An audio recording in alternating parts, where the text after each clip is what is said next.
reconocerles a ustedes, para mí también. Gracias, señor Tiene presidente. usted la palabra. Para nosotros es crucial importancia, aprovechando el momento político y de sensibilidad social que tenemos en nuestro país hacia la situación de las personas refugiadas que están huyendo de Siria y de qué manera la política, no voy a decir la legislación, porque la legislación internacional y europea nos estaría obligando a actuar de otra manera, pero sí que la política y la voluntad de los Estados está dejando mucho que desear.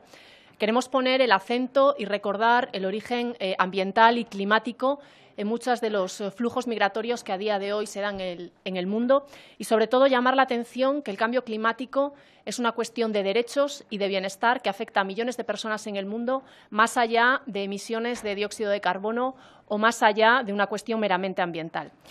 La degradación ambiental, señorías, es ya la primera causa de migración en el mundo. Según ACNUR, en 2011, entre 30 y 40 millones de personas abandonaron sus hogares a causa de la degradación ambiental, que es acelerada y exacerbada en muchos casos por el cambio climático.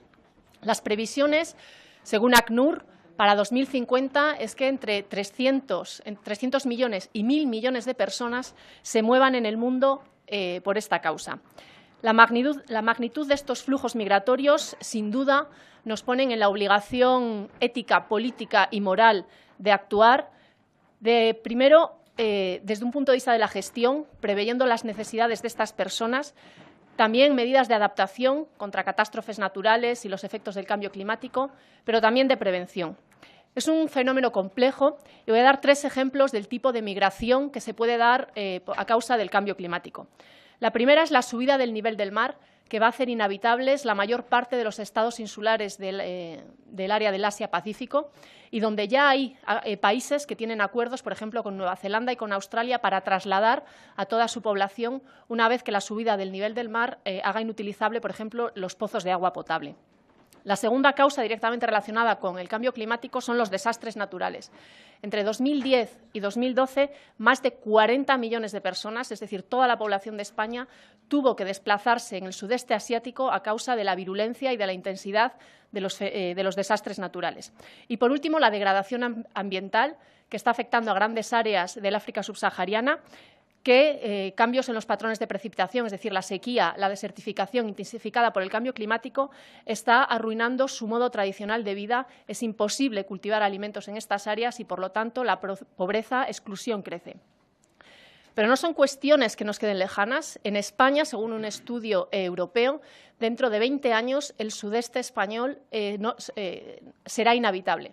Se producirán migraciones, la mayor parte de la población tendrá que abandonar esta área porque la sequía hará que el modo de vida actual en la zona de Almería, Murcia, basada en una agricultura intensiva y en un turismo de masas con un uso muy intensivo de agua, sea totalmente inviable.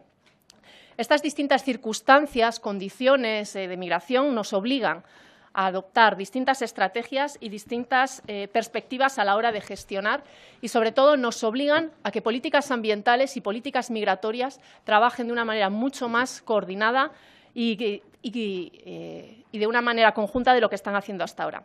Pero hay una cuestión importante en la cuestión migratoria y es el marco jurídico.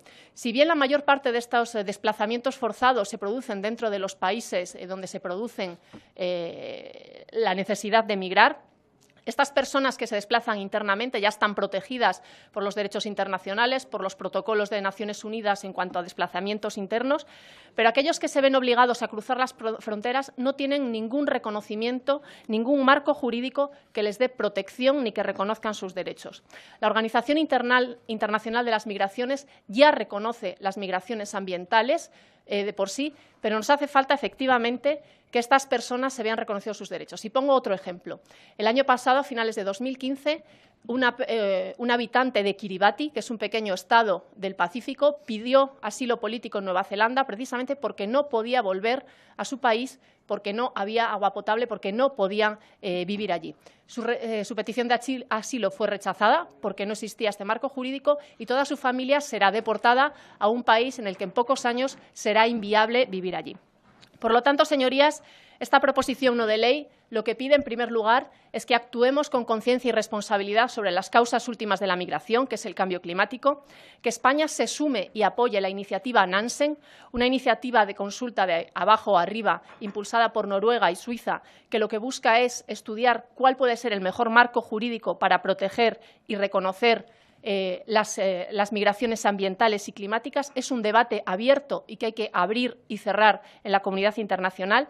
Pedimos también al Gobierno que, tanto en el ámbito de la Unión Europea como dentro del marco jurídico español, se reconozca la categoría de migraciones ambientales para otorgar derechos de protección y asilo y, sobre todo, que las políticas de adaptación y mitigación a las que se están destinando muchos recursos tengan en cuenta los flujos migratorios a la hora de destinar fondos y financiación a los países más afectados.